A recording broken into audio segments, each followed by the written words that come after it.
Hey guys, tonight we set sail on a chilling voyage through medieval waters where legends weren't just written, they were witnessed. The ocean is black, the sky low, and you, well, you're not exactly a seasoned sailor, are you? Not yet anyway, so before you get comfortable, tomorrow I'll be sharing the story of Leviathan, the great sea beast and symbol of chaos in medieval Christian lore. If you don't want to miss that tale, be sure to follow the channel before we begin tonight's story together. And if you're listening right now, post your location and your local time in the comments, because there's something oddly comforting about knowing we're drifting off together from all corners of the world. You awaken to the sway of rough waves and the biting slap of salt spray on your face. Timber groans beneath you. The air is cold enough to pinch your nose and freeze your breath mid-sigh. Somewhere above, gulls call out warnings you can't quite translate. You sit up, wrapped in a woolen cloak that's damp with sea mist, and realize you're on a Norse longship. Oars slice rhythmically through steel-gray water, and the sail above strains like it's trying to flee. The men around you are quiet faces like worn oak, their eyes fixed on the horizon with a wariness you can feel in your bones. One scratches at a scar running from ear to chin and mutters something about deep water and old things. You don't ask. Not yet. You rise and try to steady yourself as the ship rocks under your feet. Every plank creaks like it's whispering a warning. You aren't sure what direction you're sailing, but it doesn't matter. The ocean stretches in every direction, a shifting mirror of clouds and cold. The helmsman stands at the stern, wrapped in sealskin and silence. His hand rests on the tiller, but his eyes scan the water like he's reading a language only he understands. You approach him, and he nods once, barely an acknowledgement, before muttering, "These waters are old." That's all he says. Just old. Like that explains everything. You find your place near the midship fire pit, where a few of the crew warm their hands over a sputtering flame guarded from the wind by an iron ring. One of them offers you a chunk of dried fish, the texture somewhere between bark and regret. You chew anyway. Someone passes a skin of something sharp and fermented. You take a sip and instantly regret it, but no one laughs. They're not here for stories. They're here for survival. Still, as night creeps across the sky, tongues begin to loosen. A younger sailor, probably no more than 17, but already with the eyes of someone who's seen too much, stares into the flame and says, "My grandfather saw it." That gets attention. The Kraken. He continues, like he's said the name 100 times to himself, but never aloud. Said it rose like a mountain and pulled 3 ships under before he could scream. Only reason he lived was 'cause he was on shore. Watching, you glance at the others. No one mocks him. One man even nods slightly. A scarred fisherman, arms like rope, crosses himself and throws a pinch of salt overboard. A breeze lifts, cold and sudden. The sail flutters, then stills. The helmsman raises his eyes. "We sail the trench, now," he says. "Deep enough for cities. Or worse, a historical fact. Viking sea routes in the North Atlantic were surprisingly precise, guided by sunstones and oral tradition, allowing them to navigate vast distances. But what those routes crossed? Well, that's where the folklore begins. According to Norse lore, the Kraken wasn't merely a beast, it was an ecosystem. Massive, tentacled. Some said it had forests on its back. Others swore it could speak in groans of shifting water and bone. And yes, some monks tried to sketch it. Those drawings, let's just say scale, wasn't their strength. Fringe tidbit. There are 13th century Icelandic manuscripts that suggest some ships deliberately avoided fishing in areas where the sea itself rises. Sounds like a euphemism for something squishy and grumpy, doesn't it? Historians still argue whether these monster stories were exaggerated sightings of giant squid, misinterpreted volcanic activity, or just bored sailors with too much mead and not enough vitamin C. Personally, I think it's all three, with a sprinkle of absolutely not going near that trench. The stars appear one by one as the last light vanishes behind cloud banks, the color of lead. The sea darkens to ink, and the ship groans again, as if it too knows what stirs beneath. And somewhere far below, something stirs back. The wind shifts sometime after midnight, sharp as a blade and damp as a tongue. You tug your cloak tighter, half hoping the movement of your fingers might warm them. It doesn't. Around you, the crew has grown quieter, still, less chatter, more listening, as if something out there might be speaking back. You find yourself watching the sea, not looking at it, watching. The difference you quickly learn is that staring into the water is a lot like waiting for someone to knock on your door in the middle of the night. You're not sure what you'll see, but you know you won't like it. Nearby, two sailors huddle beside the mast, passing a bit of dried whale blubber back and forth. You hear one murmur, "He marked the edge again." The other frowns. Where? The first taps his forehead, east of the Greenland shelf. Apparently, someone had redrawn part of a chart earlier that evening.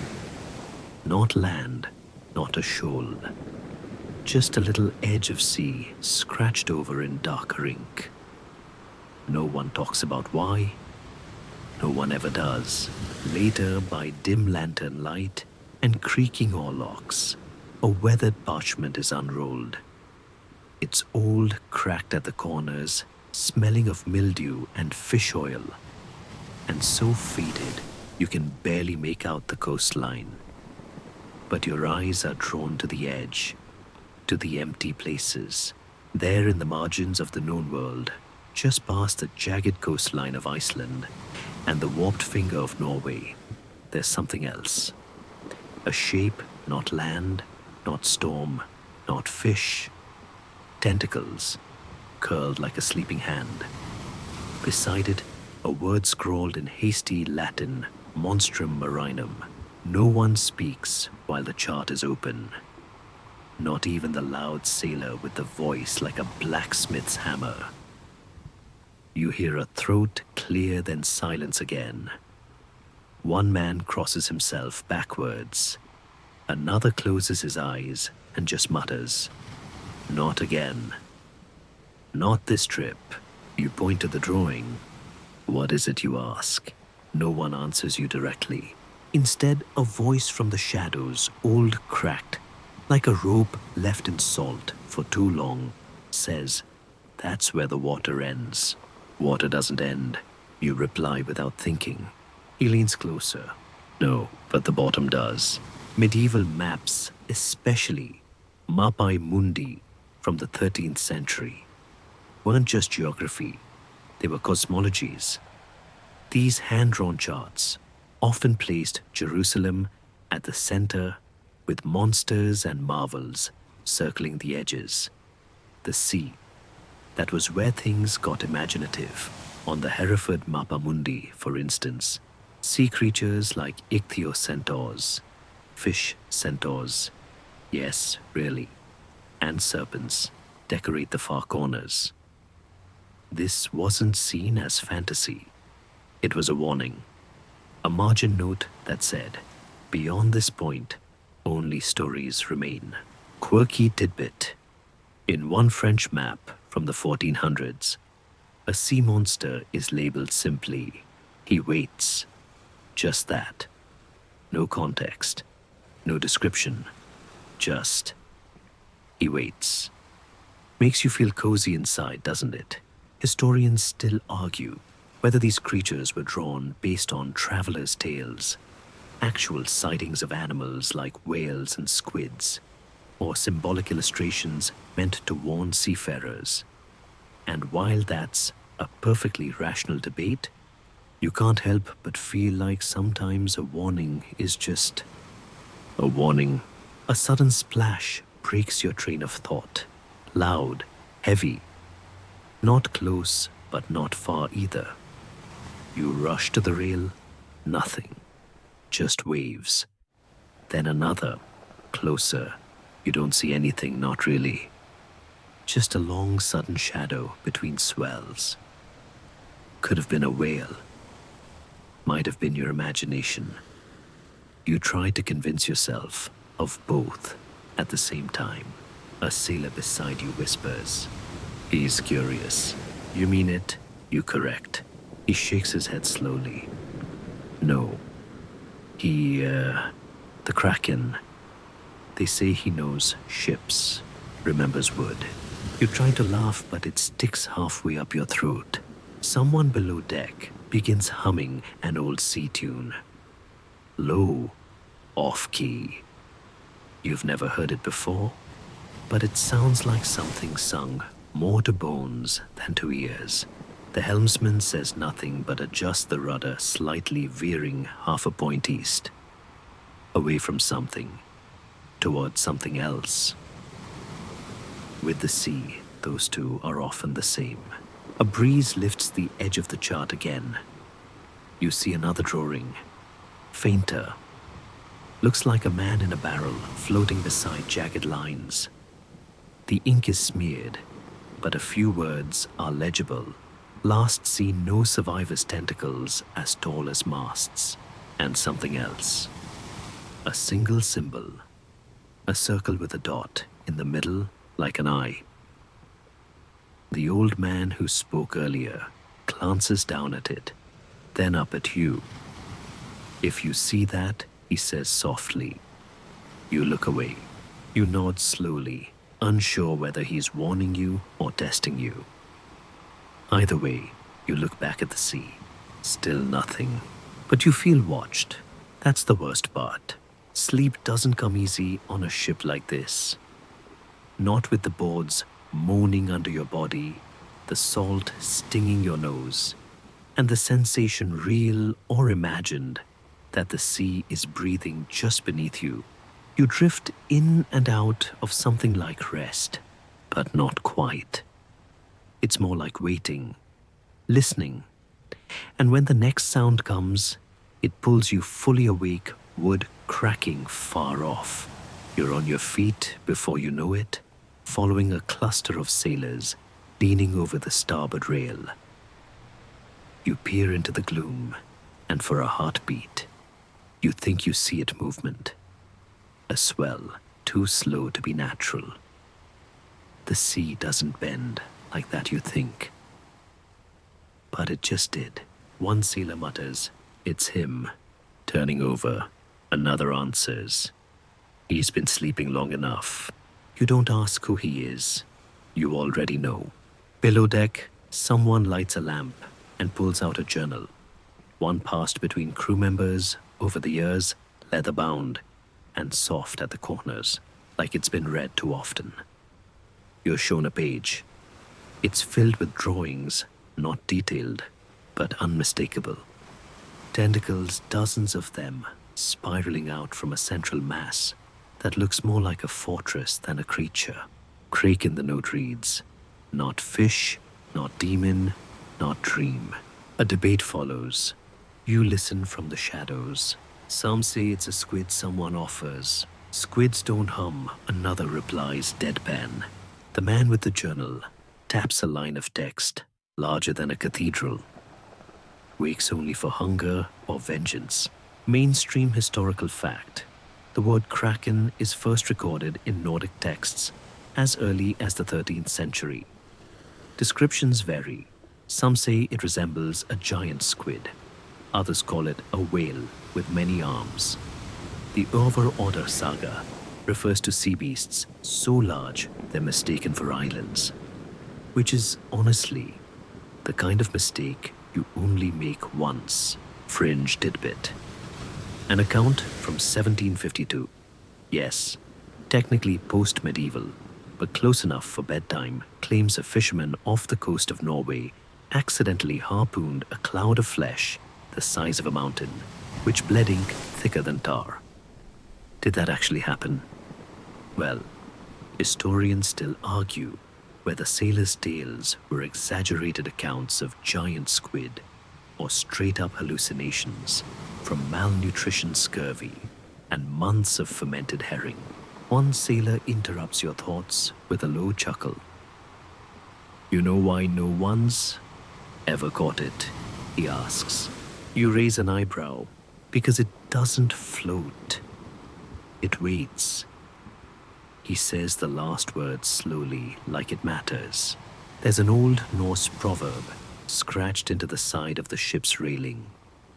It reads, "The sea has no memory, but it keeps your secrets." You're not entirely sure what that means, but it doesn't comfort you. Later that morning, with the sky still grey and unsure of itself, someone retells an old tale about a ship much like yours, sailing these waters centuries ago, before charts and compasses became reliable companions. The vessel disappeared without a trace, all except for a carved plank that washed ashore months later, scorched and cracked, with one word etched into the cranium. No one could explain how the plank made it back, or why it stank of brine and rot even after scrubbing. You look out over the water. It's calm now, almost too calm.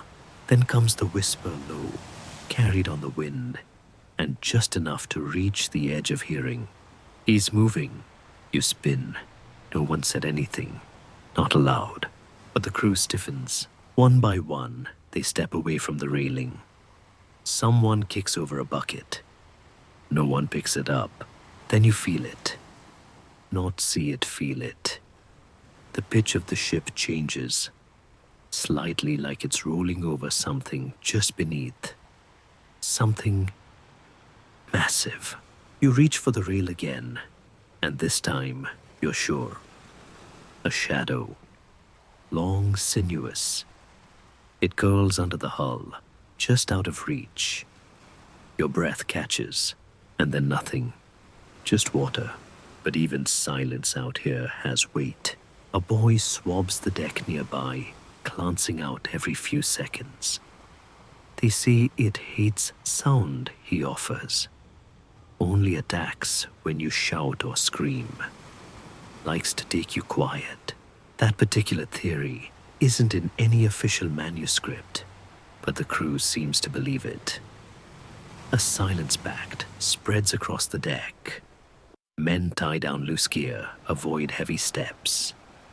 Even the ropes creak more carefully. Another sailor leans over and shows you something strange. A charm, bits of bone-twisted string, and a small flat stone painted with a single black dot. It's an eye, he says. So he sees that instead of you. Does that work, you ask? He shrugs. Still here, aren't I? You don't push further. Not tonight. Because now the fog is rolling in. Thick, wet, and far too quiet. The fog comes in so fast, It's like someone poured milk over the sea. One moment, you can see the mast and the sky beyond it. The next, your world shrinks to 20 feet in every direction. White, pale gray, then nothing. You can't even see the water anymore, just hear it, licking the hull like a cat cleaning its paws.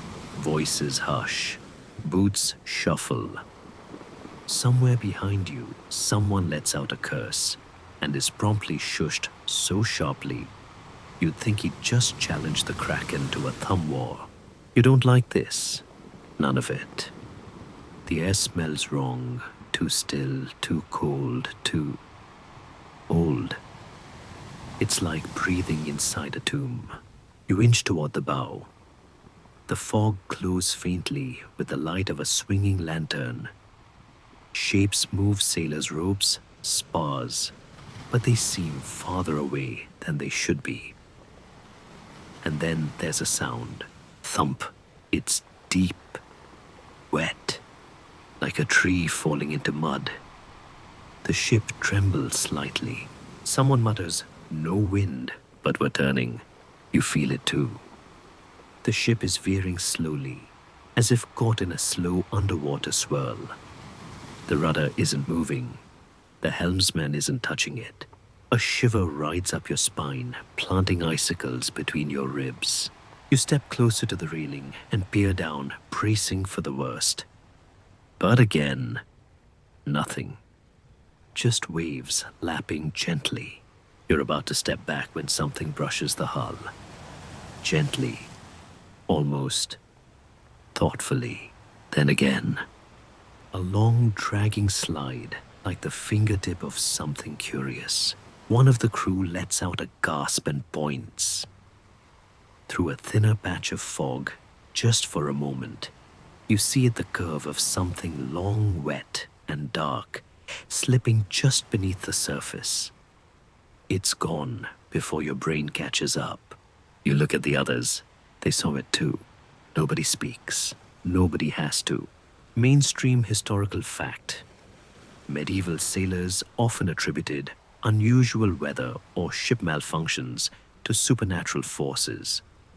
Fog especially was feared not just for navigation, but because it was thought to hide God's face, making men vulnerable to temptation. Or creatures.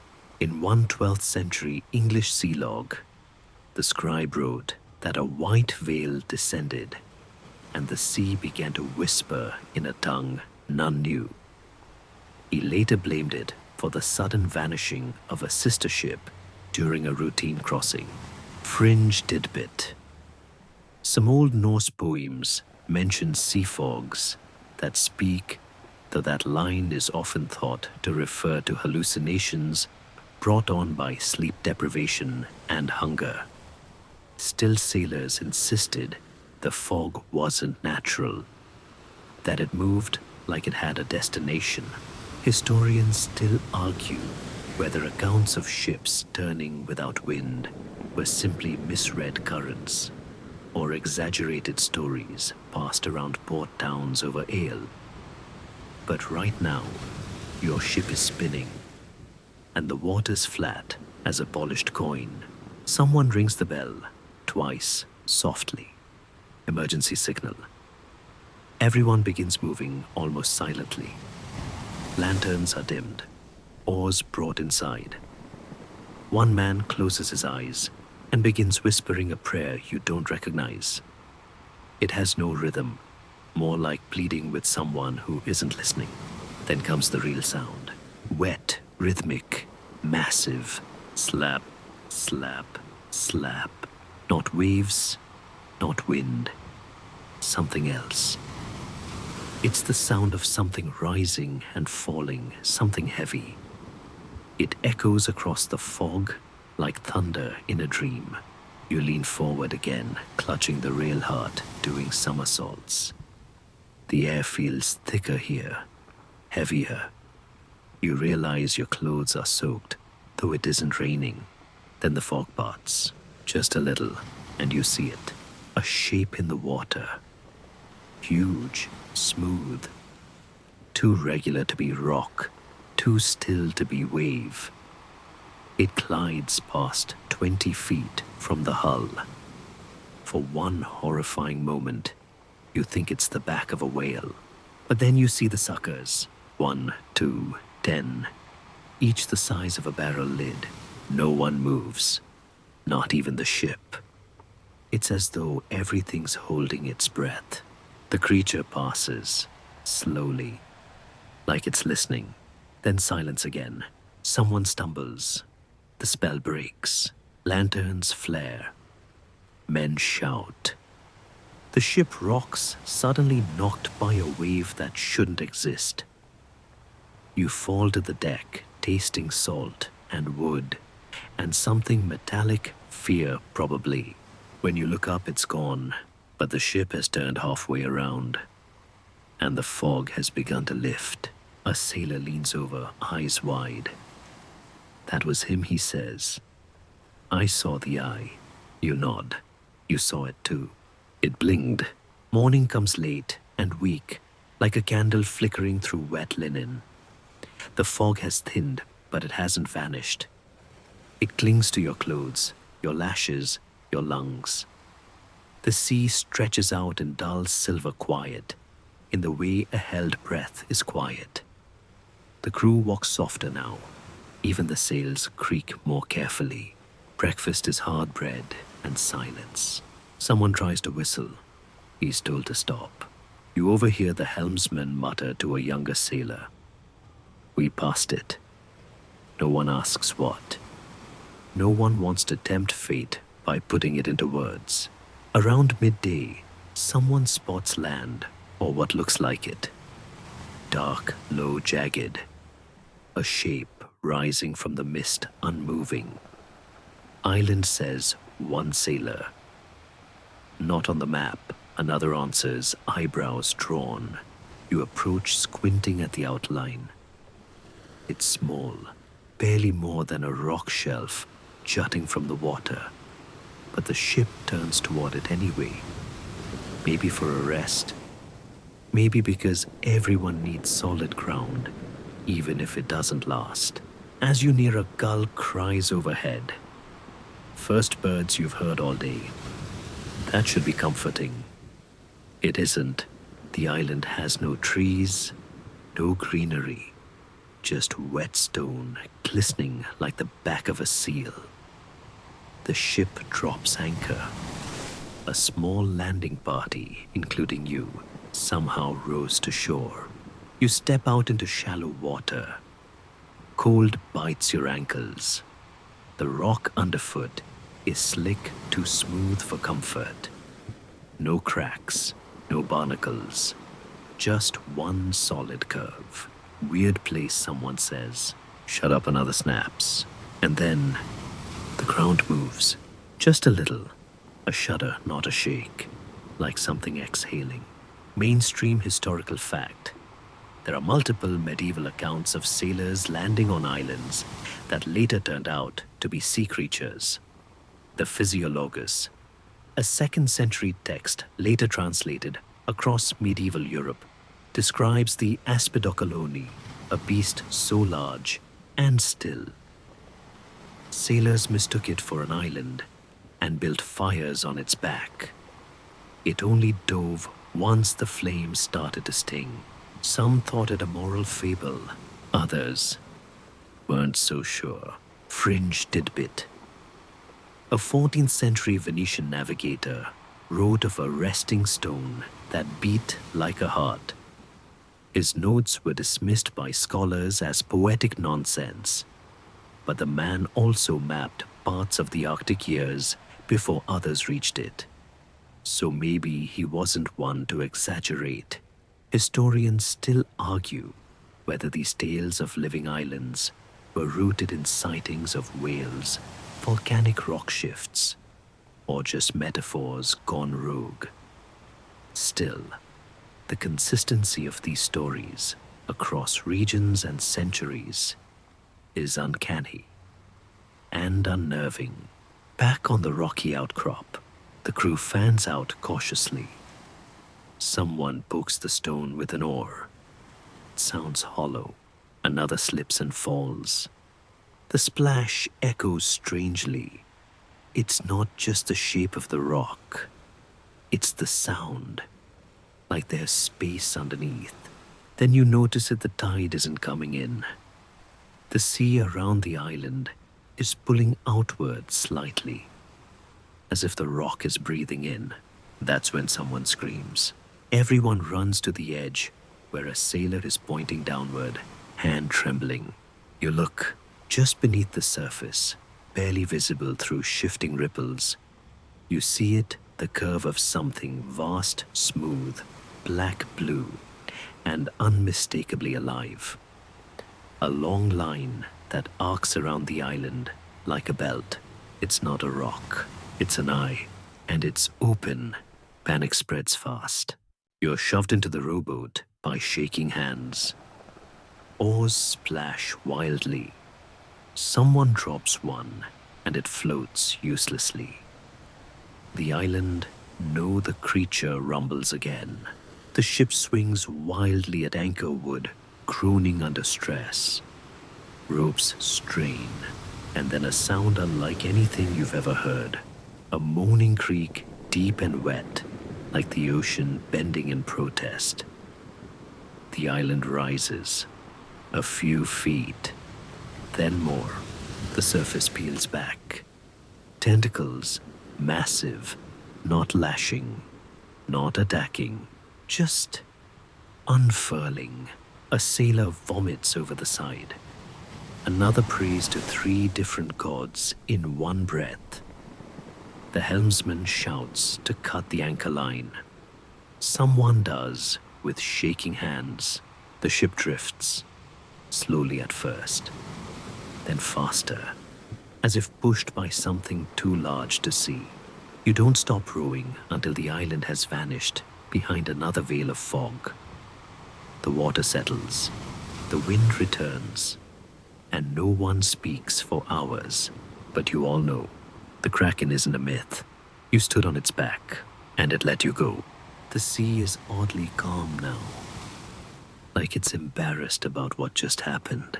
The waves have gone soft and lazy, lapping gently at the sides of the hull, like a dog pretending it wasn't just growling. You stand near the bow, trying to understand what you just experienced. Your boots are still wet. Your pulse hasn't entirely come back down. The crew says nothing. They move about their tasks in a rhythm that's too precise, too practiced. The kind of quiet you only find in people who have survived something together but would rather not name it.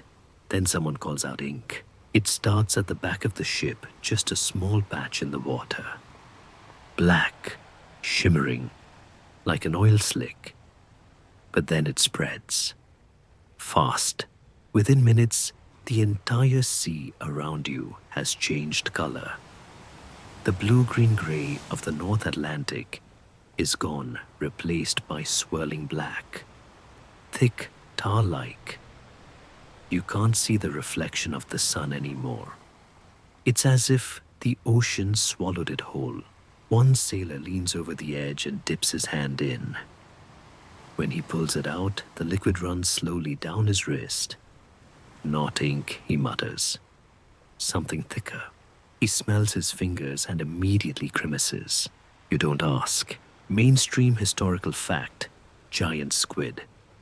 The likely inspiration for Kraken legends to release ink as a defense mechanism, but only in deep water, and usually only when threatened. However, medieval sailors wouldn't have had that biological context. When the sea turned black, they assumed one thing: danger. In a 13th century seafarer's manual, a section warns of the sea that dies, describing waters that darken without storm current or cause.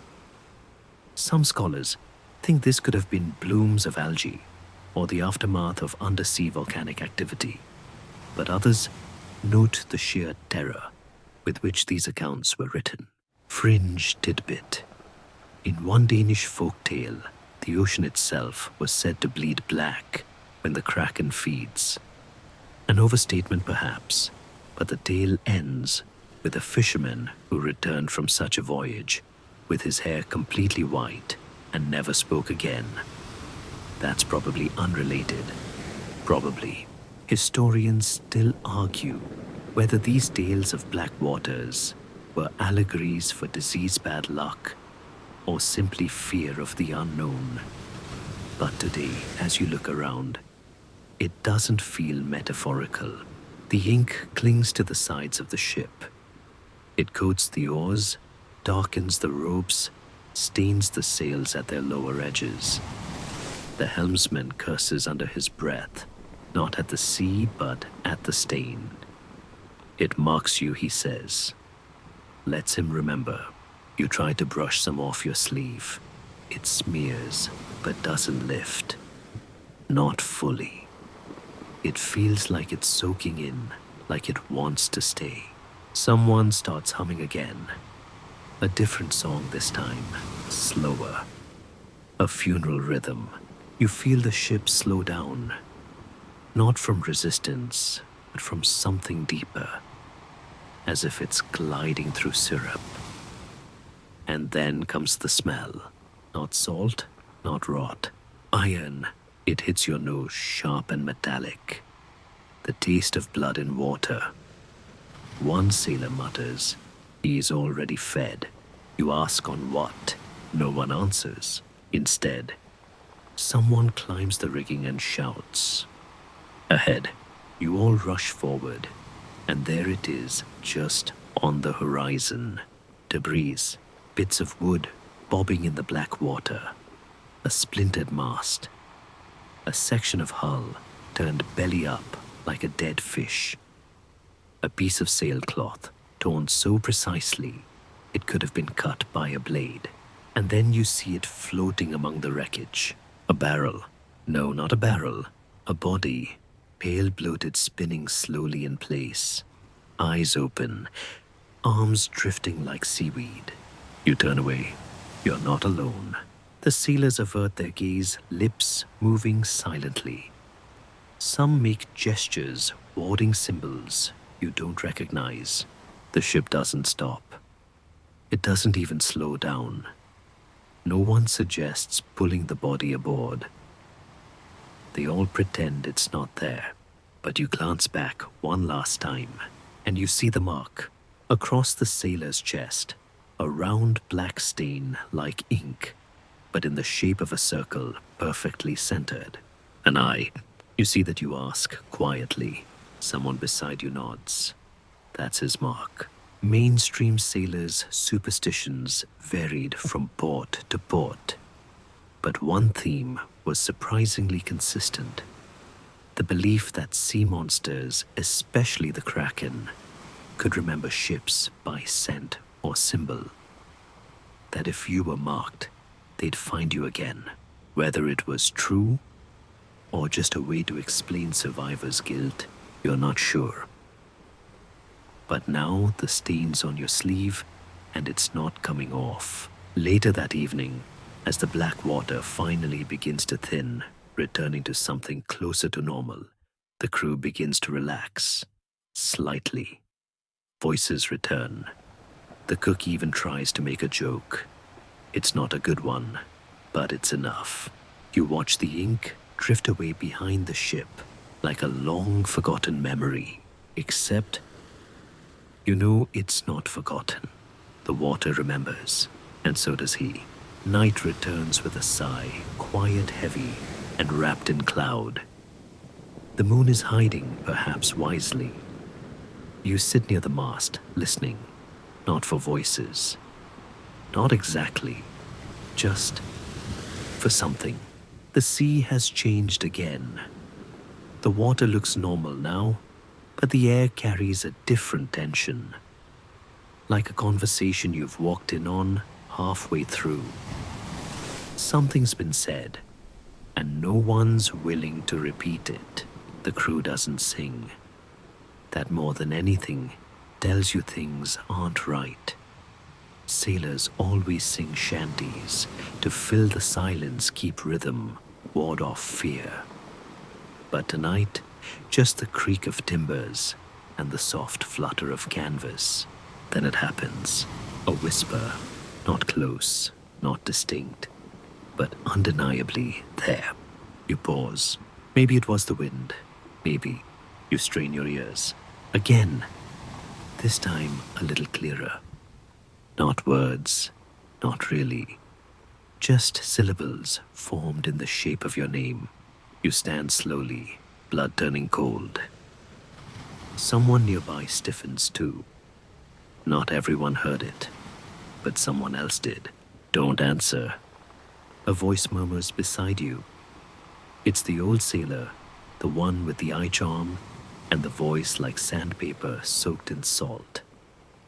Not if it calls you by name. You blink at him. Why? He doesn't answer. Just tightens the bone and string charm around his wrist and moves away. Mainstream historical fact. Medieval sailors feared certain stretches of ocean, not just for storms or monsters, but for voices. According to the Navigatio Sancti Brendani, a 9th century Irish text recounting the travels of St. Brendan, there were parts of the sea where voices lured men overboard.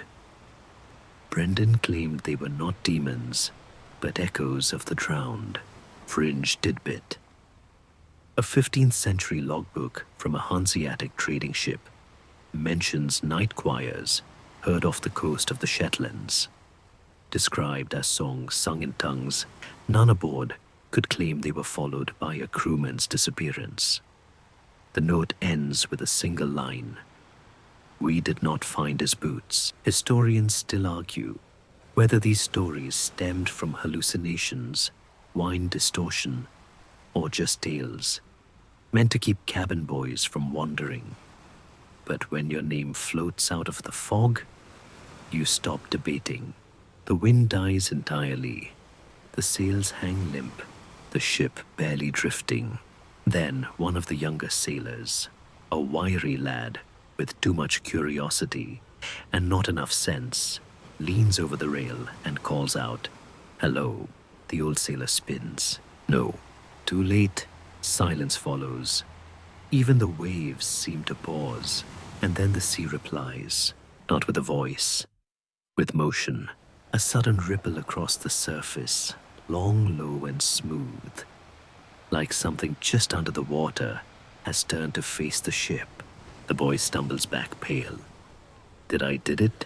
He doesn't finish, because the whispering starts again, this time louder. Not shouting, never shouting, but more insistent. And now, multiple voices. Some low, some high. None familiar, except you hear one, soft, female. Could have been your mother's, or a long-forgotten friend's. It says your name. You squeeze your eyes shut. Don't answer. Someone does. A deckhand. A large man, quiet and slow. The kind who could lift a barrel with one hand, but needed help. Writing his name walks to the side of the ship. You whisper no. He doesn't hear you. He leans forward, listening, then climbs the railing. Stop him, someone shouts. But the man has already tipped forward, into the sea. No splash, no thrashing. Just gone. You run to the edge. Nothing but smooth black water. The sea has taken him as gently as a mother, lifting a child from bed. The crew panics. Ropes are thrown, lanterns lit. But it's useless. No sign, no struggle. Just his boots, sitting perfectly side by side where he stood. Mainstream fact sailors often believed certain sea areas were cursed. Some ships marked them with carvings or burned herbs to ward off spirits. The practice wasn't religious. It was survival. Fringe tidbit. There are medieval coastal reports, never formal logs, just village records of entire crews vanishing their ships, found drifting back to port with food untouched and sails intact. In one English harbor, Such a vessel was said to hum softly for days afterward. No one ever boarded it. Historians still argue whether this was early piracy accidents or folklore born from grief. But you saw what happened tonight. You heard the voices, felt the pull. You remain on deck until morning, too tired to sleep, too scared to close your eyes. Every time you hear your name in the wind, you press your hands to your ears and you whisper to yourself over and over, "Don't answer." By dawn, the fog has pulled back, like a blanket revealing a wounded sky, slits of pink streaks of gray, and that pale, pitiful light that makes everything look just a little older than it did yesterday.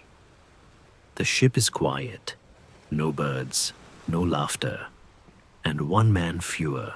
You try not to look at the boots still sitting on deck. No one's touched them, not even the old sailor. Maybe they're sacred now, or cursed. Out here, there's often no difference. You sip from a water skin, the contents tasting more like wet rope than refreshment, and glance up. The crow's nest is empty. Nobody volunteered this morning. Understandable. No one wants to be the highest thing above the sea. But something strange happens around midday. The sea begins to glow, not brightly, not suddenly, but unmistakably. A soft blue shimmer, as if someone sprinkled the water with crushed stars. It starts near the hull, spreading out in ripples. It's beautiful, too beautiful. A sailor gasps. Bioluminescence, someone murmurs. Another nods, trying to believe it. But the light pulses. Once, twice, then again. It's not random. It's rhythmic, like a heartbeat. Mainstream historical fact.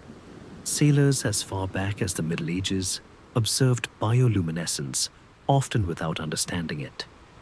They called it fairy fire or sea ghosts. Natural historians like Pliny the Elder described glowing fish and marine creatures, though no one at the time knew the science behind it. Fringe tidbit. A 14th century Portuguese manuscript describes the lights of the dead, soft blue flickers that appeared just before shipwrecks or drownings. Mariners believed they were souls trying to escape the deep or worse, luring others in to take their place. Historians still argue whether such lights were from plankton blooms or heightened imagination after too many weeks at sea. But when the light spells your ship's outline in rippling blue, imagination feels like a poor excuse. Someone calls out from the port side. You rush over. In the glowing water just beneath the surface, there's a shape. It's massive. At first, it looks like a reef, wide textured, slow moving.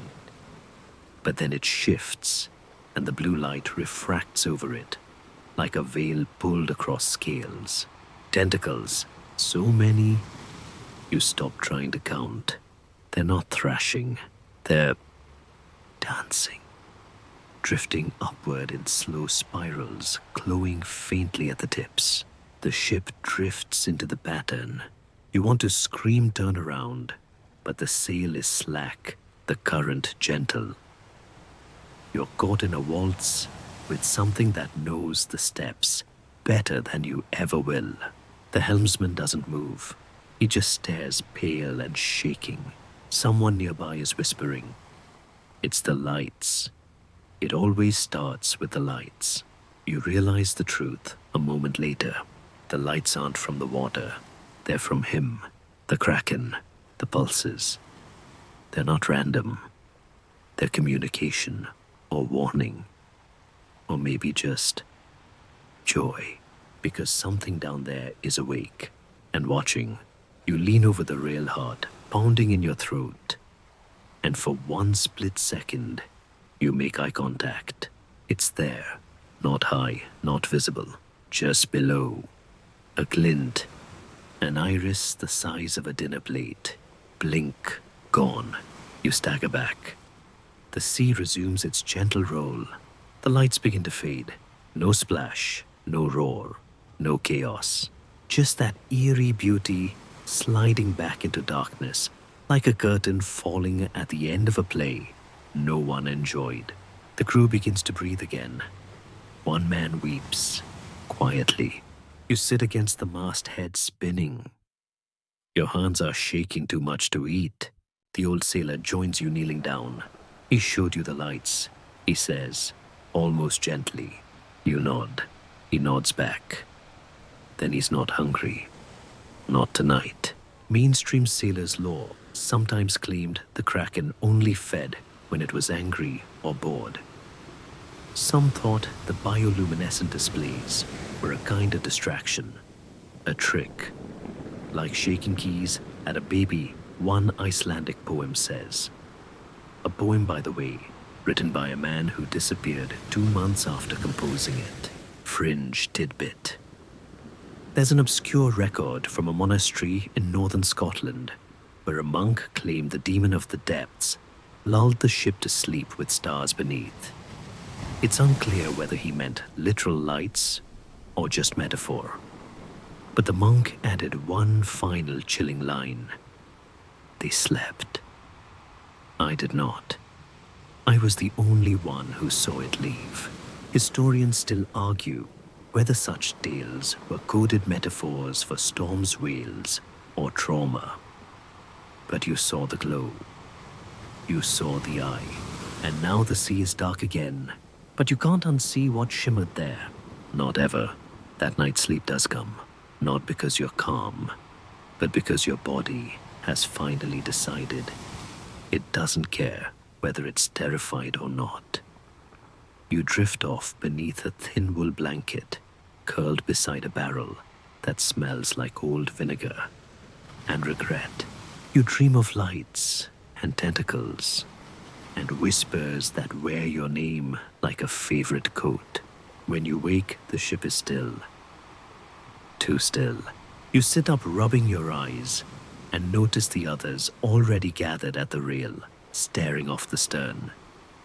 You stumble over expecting fog, or more glowing water, or possibly a ghost ship crewed by narwhals.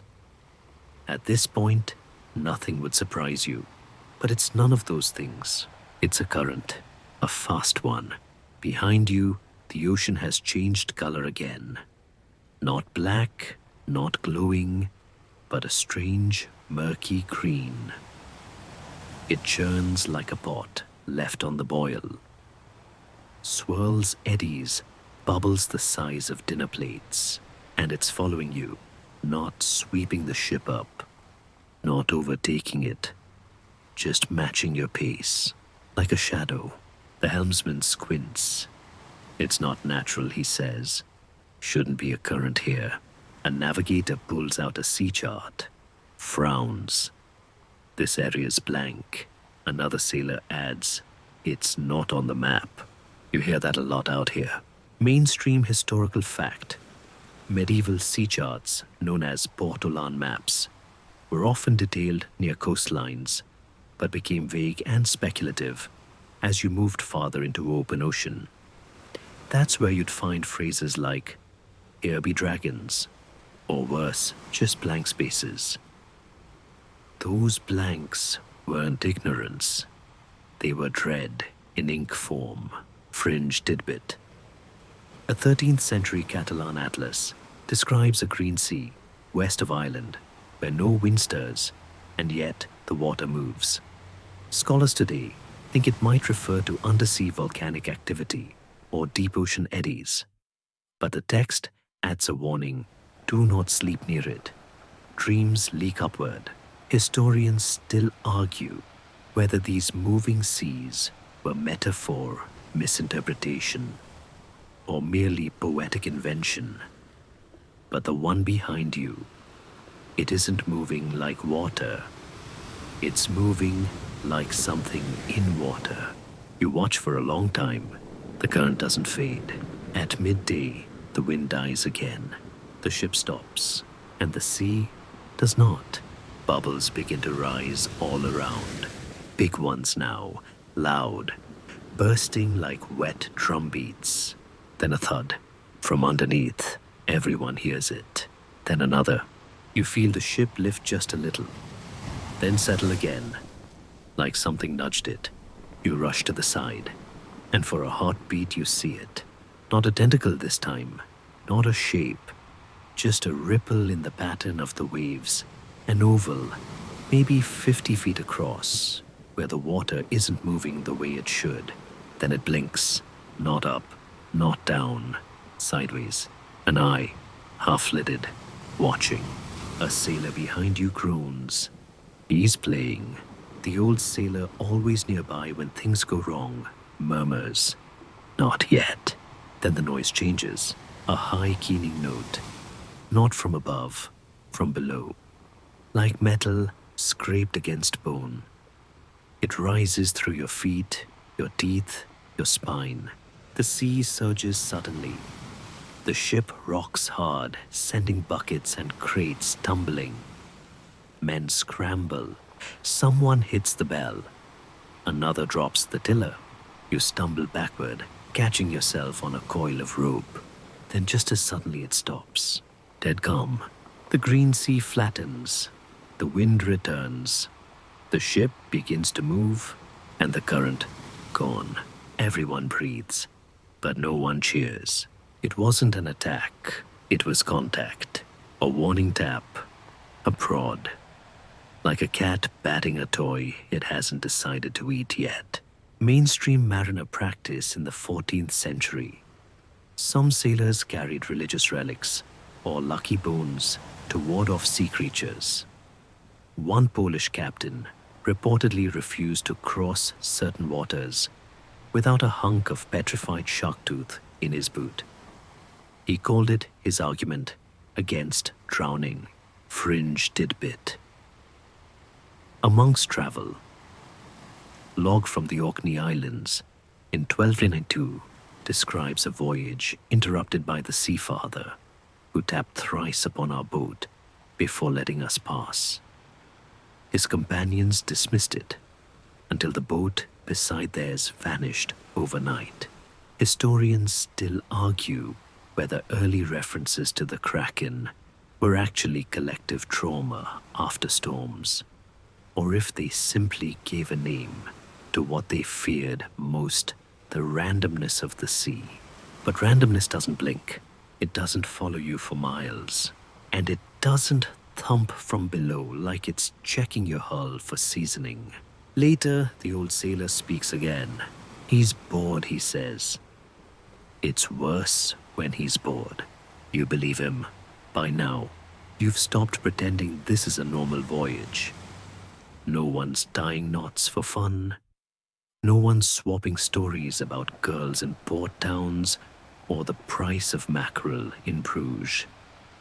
This isn't a journey anymore. It's a test. You just don't know what the exam is on. The sea for the moment is calm again. Almost offensively so. Gulls have returned oddly, but they don't land. They just circle screech once or twice and vanish, like scouts with a bad feeling. You're standing near the midship mast when the lookout yells, "Wreckage ahead." You rush to the bow with the rest. It's true. Splinters of timber, a torn sail, half wrapped around a floating spar. A broken wheel spinning lazily in place, like it's still trying to steer something. The crew murmurs. Too fresh, someone says. Still bleeding pitch. That's when you see it. A figure face down in the water, tangled in rigging. Someone reaches for a grappling hook. They haul the body, close roll it onto the deck. It's a woman. Unusual at sea, sure, but not impossible. Traders, pilgrims, even pirates occasionally took to the waves. She's dressed in what looks like merchant gear, soaked and torn. But it's not her presence that stuns you. It's her expression. She's smiling, wide, classy-eyed, lips curled in what would have been charming if she weren't clearly very, very dead. No wounds, no sign of drowning, just smiling. Mainstream historical fact in medieval maritime records, sailors sometimes logged corpses found adrift. The rarest but eeriest entries describe peaceful visages, leading some to believe these were not deaths by violence or drowning, but something else. Sleep hypnosis sirens. Fringe tidbit. A Breton sea song from the 15th century tells of the Bride of the Brine, a woman who floats from wreck to wreck, smiling as though the sea had whispered a joke. It's the kind of song usually sung as a warning, not entertainment. Historians still argue whether these stories were rooted in real events, hallucinations, or simply eerie coincidence. But standing over this woman, now you wonder, because someone gasps. They found something in her hand, clutched tight despite the water. It's a scrap of parchment, and written on it, still legible miraculously dry, is a single word. Listen. You step back. No one says a word. Then the whispering returns. This time everyone hears it. Voices. So many of them. Not shouting, not moaning, conversing, as if the sea were crowded with people, talking just below the surface. You lean over the side hut, hammering. Bubbles rise. One sailor reaches into the water. You shout, "Don't." Too late. He jerks back, horn bleeding. A perfect round puncture just below his thumb. Like something suctioned him and let go. The blood spills fast. Too fast. The old sailor ties a cloth around it. "He marked you," he whispers. The younger man stares at his hand. Then the sea. Then he smiles. Just like the woman. Not with joy. With surrender. The crew is shaken. Someone spits over the rail. Another lights a taper and mutters a prayer in a language you don't recognize. The body is returned to the sea, not out of respect, but out of fear. Mainstream mariner tradition in times of unexplained death. Sailors often performed sea burials immediately, even without rites. The goal was simple. Give the sea what it wants. Fringe tidbit. A 14th century Italian captain once logged that after returning a smiling corpse to the sea, the wind resumed and their cargo doubled in value upon arrival. Superstition. Sure. But he ended the entry with, "We did not question the gift." Historians still argue whether the Kraken was one beast or a catch-all term for oceanic horror. Maybe it's both. A symbol, a creature, a pressure pressing down on your ribs when the sea goes quiet. Later, as dusk falls and the ship creaks in time with your heartbeat, you ask the old sailor a question you've been holding in your throat for days. Why doesn't it just eat us already? He looks at you with tired eyes. Because it's not after prey, he says. Watching is. You sleep that night with one eye open, but you can't keep it that way forever. You wake to a noise that doesn't belong at sea.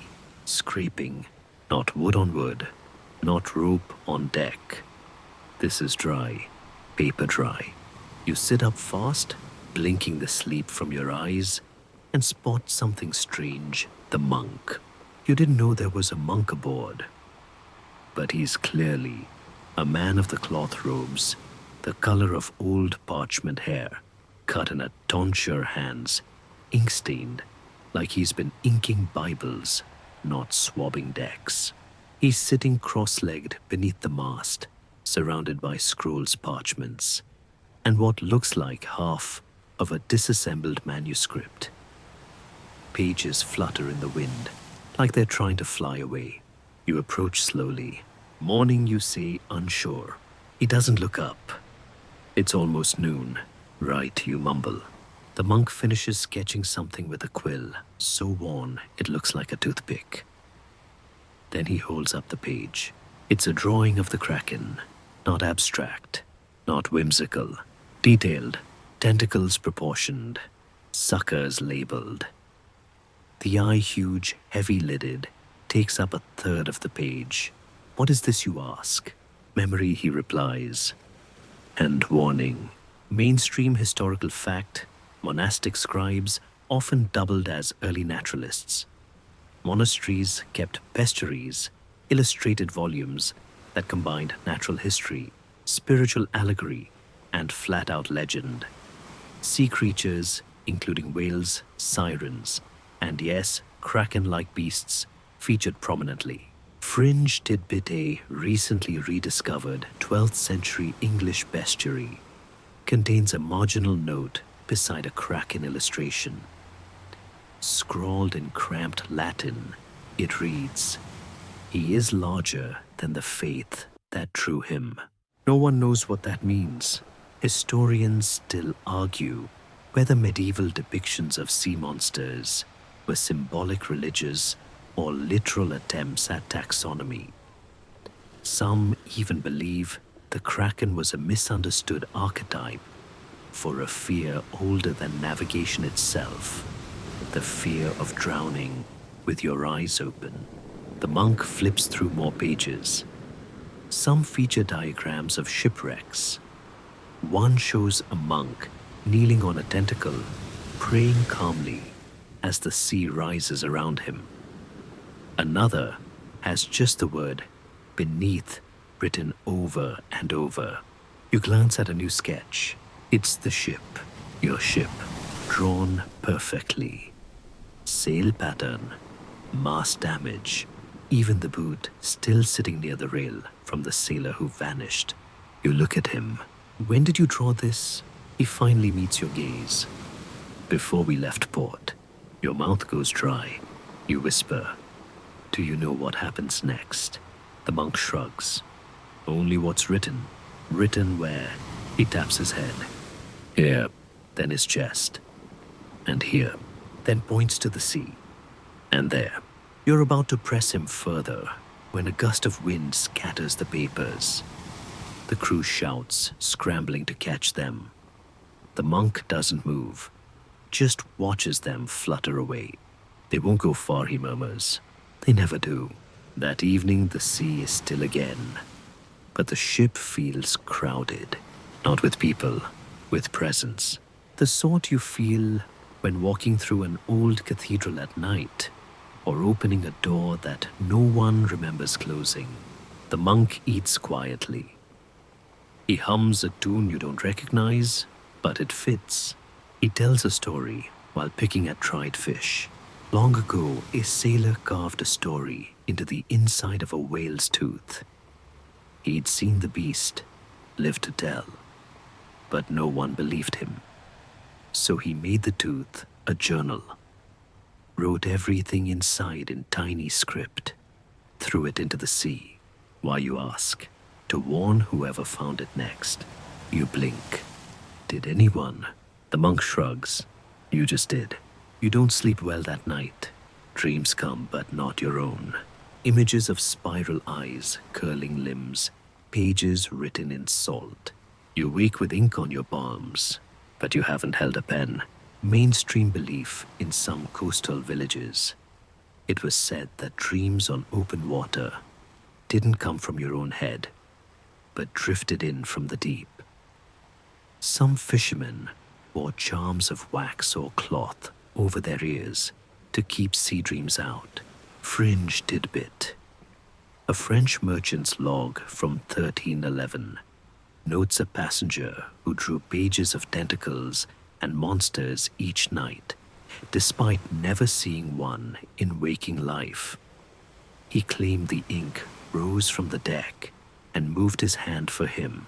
Historians still argue whether these were early examples of shared trauma, group suggestion, or just sleep-deprived madness. But when you wake to wet parchment pressed beneath your cheek, with fresh ink and no explanation. You stop arguing. You just take notes. The wind picks up again the next day, not enough to fill the sails with confidence, but enough to push the ship back into motion. You'd think movement would be a comfort, but instead, it feels like being drawn, towed, not by rope, by something else. Around midday, a shout from above, sail port side. You squint through a spyglass and spotted another ship low on the horizon. Just a sliver of sail. Could be friend, could be foe. At this point, could be a hallucination.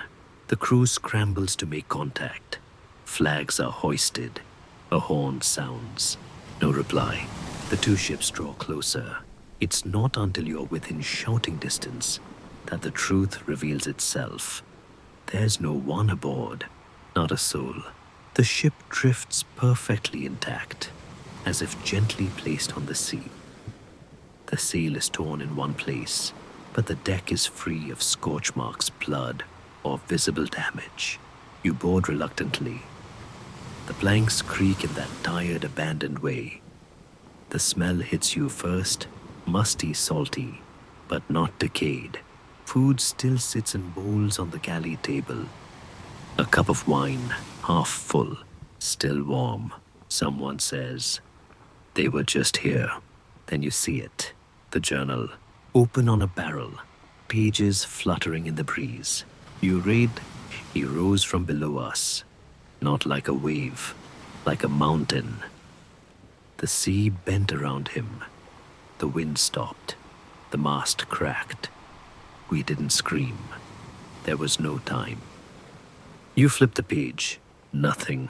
Just a ring-shaped ink blot, large, dark, stamped in the center of the parchment, like a wax seal. It smells faintly metallic. You touch it. Your fingertip tingles. Mainstream historical fact. The term ghost ship didn't begin as folklore. It was bureaucratic. Ships found adrift with no crew were often recorded in port logs, as ghosted meaning unclaimed. But tales spread fast. A ship without people was to most sailors a grave that hadn't decided who it belonged to yet. Fringe tidbit. A 13th century Genoese manuscript mentions a wandering hull that appears only to those who have seen the Kraken. It's said to carry the final memories of those lost to the deep. A floating archive of vanishing. Historians still argue whether these abandoned ships were caused by disease, mutiny storms, or superstition. But this ship, it doesn't look abandoned. It looks spared. You explore further. In the captain's cabin, you find a cracked mirror. Your own reflection looks distorted, stretched sideways. Behind you on the wall, etched into the wood, not carved but seared, is an image. A tentacle, just one, long, smooth, tapered, and wrapped around a ship eerily similar to yours. You step back, knocking over a small box. It bursts open. Dozens of drawings scatter across the floor. All different. All the same. Ships, tentacles, eyes everywhere. You leave the ghost ship in silence. The monk is waiting for you at the rail. "Find what you needed," he asks. You don't answer, because as you step back onto your own ship, you notice something's changed. The deck is wet, not from rain. It hasn't rained in days. No waves crested, no buckets spilled, but the deck glistens, as if something enormous had passed over it, or through it. That night the wind howls, not around you, through you. It slips between your ribs and into your dreams. You wake gasping. Everyone does. The monk has vanished. Only his quill remains sitting upright in an ink pot, still wet. Mainstream fact: many monks who sailed or traveled by sea kept death journals' last entries for when they feared they might be lost. They were never meant to be read, just remembered. Fringe tidbit. One vanished. Scribe reportedly returned to port a year after his ship was presumed lost. He never spoke, just wrote for days. One phrase repeated, "The sea has a memory." Historians still argue whether that phrase was metaphorical, mystical, or madness. But tonight, with your deck damp and your sleep stolen, you agree. The sea remembers, even if it pretends to forget. Morning feels like a lie. The sun rises, sure, but it's a pale thing, embarrassed, barely peeking above the clouds. Light falls across the deck, like it's testing the water before jumping in. The crew moves slowly with the weary stiffness of people who've slept too little for too long. You count heads, still no monk. No one asks where he's gone. By late morning, you spot land, a thin strip on the horizon. The helmsman doesn't cheer. He just squints, says port, with the uncertain tone of a man seeing a mirage. As you draw closer, the coastline sharpens jagged cliffs, a clutch of houses and smoke drifting from chimneys. A village, a real one. The ship limps into the bay. No other boats are visible, odd for a fishing village, especially in daylight. But you draw up anchor anyway. Row ashore with 5 others. The beach is quiet. You step onto land like a man touching stone after weeks at sea. Solid, safe, maybe. As you approach the village, the silence deepens. Doors are shut, windows covered. Laundry flaps untended on a crooked line. You knock on a door. Nothing. You try another. Still nothing. Then a voice, old raspy, calls from behind a shuttered window. Go. You turn. Sorry. Leave, the voice says again. You bring it with you. Mainstream historical fact. Coastal villages in medieval Europe often refused entry to unknown ships, especially after reports of plague or strange sightings. Isolation was survival. Entire towns once shut themselves off for seasons at a time. Fringe tidbit. A 15th century Scottish parish record describes a fleet that returned from sea marked by the beast and how the villagers barred them from landing. The entry ends with the sea took them back that same night, and no one mourned. Historians still argue whether these accounts reflect superstition, disease control, or something older ritual patterns meant to keep bad water from becoming bad land. You hear movement now, peeking faces, eyes wide fearful. One woman clutches a child close and whispers something before dragging him inside. One man steps forward, middle-aged, weathered face, missing 2 fingers. You saw him, he says simply. It's not a question. You nod. He nods back. I did too, 20 years ago. Still dream of it. That's why I live here. No boats, no sails, no sea. You ask, does it ever stop? He shakes his head, but the sea lets you go. He laughs dry bitter. Go no. It just lets you rest for a while. You try another question. What is it? He looks past you toward the horizon. It's not just a beast, not just a legend. It's what's left after fear has teeth. It's what the sea dreams about when it's tired of being ignored. The sky darkens slightly. A breeze carries the sharp scent of salt and old rope. You ask if you can refill your water. He hesitates, then tosses a leather skin toward you. Don't come back. You row back in silence. The crew barely speaks as the anchor lifts. No one waves goodbye, because no one came out to watch you leave. Mainstream maritime tradition. Some coastal communities considered it bad luck to look at a departing ship, especially if the vessel had already encountered misfortune. To watch it sail away was to risk bringing its ghosts ashore. Fringe tidbit. A sailor's log from 1386 mentions a port where villagers smeared lampblack on their windows and stayed indoors for 3 days after a Kraken ship docked. When asked why, they simply said, "The sea is always listening." Historians still argue whether such traditions were protective rituals or community-wide hysteria. But as your ship pulls away from the cliffs and the waves begin to rise again, you feel eyes on your back, not from the shore, from below. Back on deck, the helmsman says, "He's not done with us." You don't ask who. You already know. The sea hums beneath you, and the wind begins to sound a lot like whispering. The next morning, something feels different. Not wrong exactly, but rearranged. As if the sky put its clouds on backwards. You wake to find the ship gliding unnaturally fast, sails fat with wind that isn't there. The sea is flat, unnervingly so. No swells, no chop, just a long, slow slide across liquid glass. No one is steering. The helm spins gently of its own accord. The old sailor's nowhere to be seen. His coil of rope lies abandoned, neatly looped like he meant to return.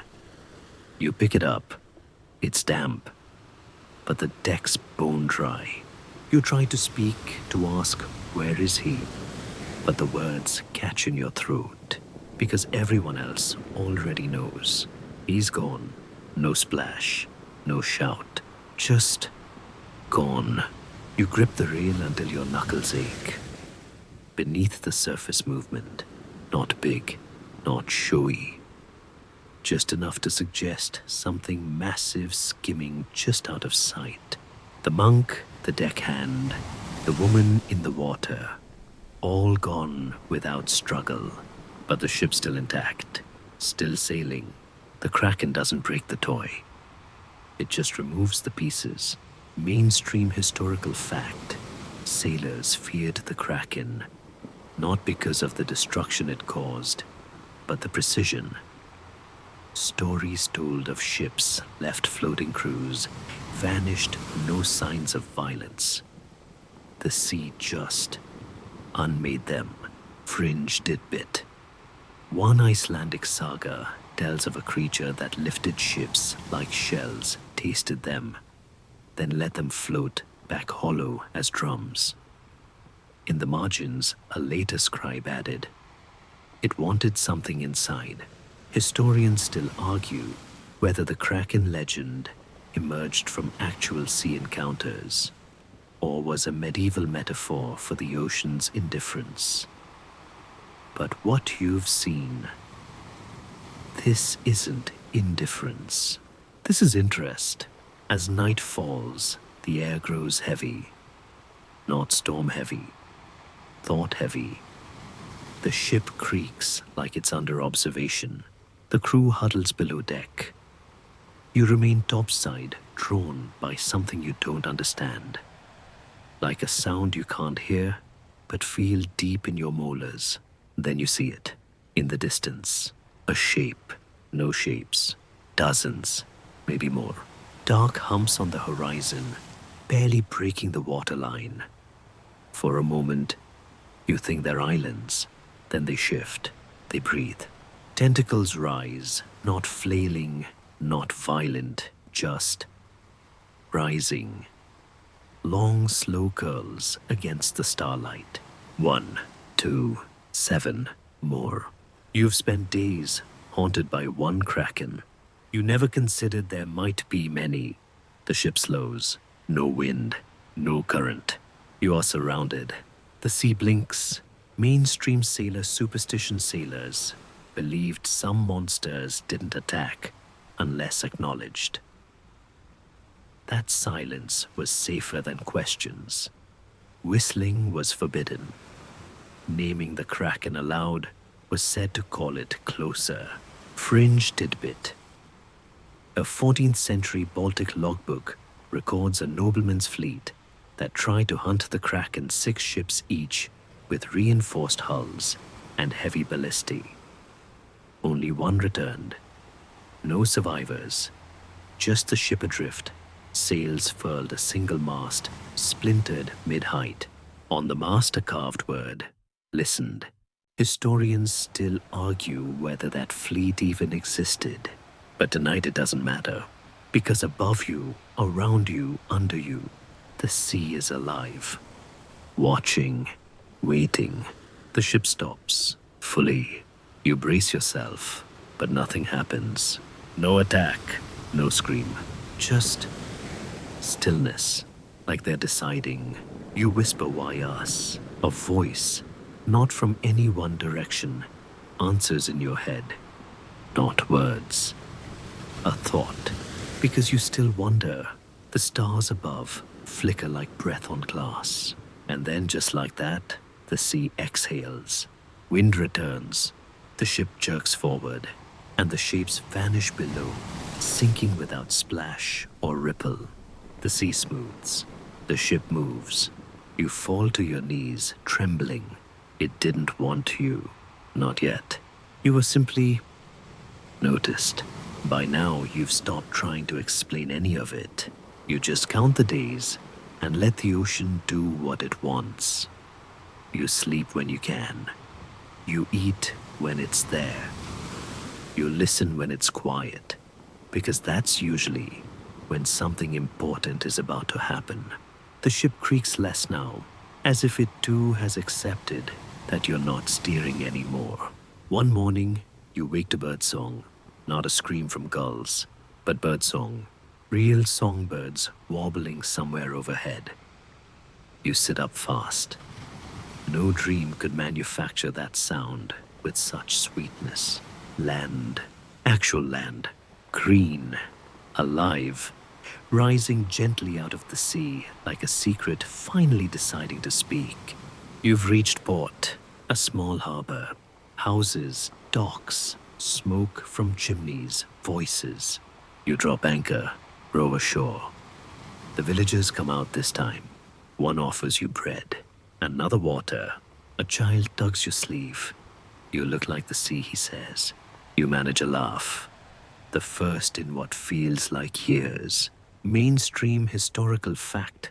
Ports of refuge were everything to sailors.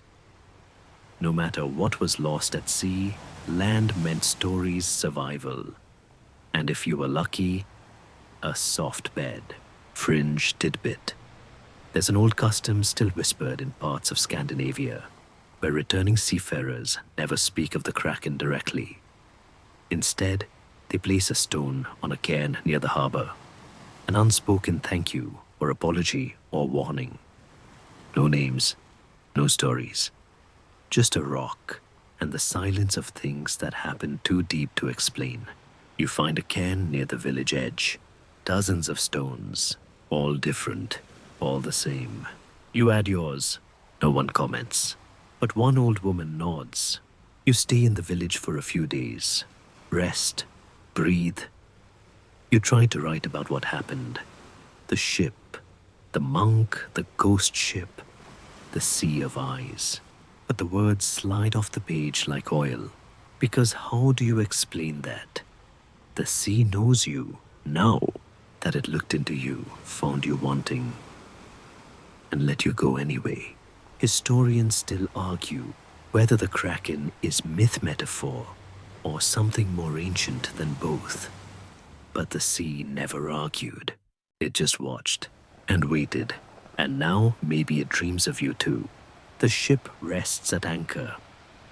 The tide laps gently at the hull, like a sleepy dog nuzzling its master. The night is calm now for real. This time no strange glows, no names whispered into the wind. Just the soft hush of waves rolling against the shore. You lie in a quiet room on solid land, the smell of brine and wood smoke mingling in the rafters. The bed creaks with every breath you take, but it's warm and dry and quiet in the right way. You think of the Kraken, of the way it watched, of the way it waited, and of how it let you pass. Maybe because you weren't ready, maybe because you didn't look away, maybe because even monsters get tired too. You let the memory settle like a pebble on the seabed, still there, but no longer sharp. Outside, the stars spin slowly overhead. The wind rustles the thatch, and somewhere very far away, the ocean still moves deep and old and full of forgotten things. But not tonight. Tonight it sleeps, and so do you. Sleep deeply, sailor. You're home now, and the sea for now has other stories to tell.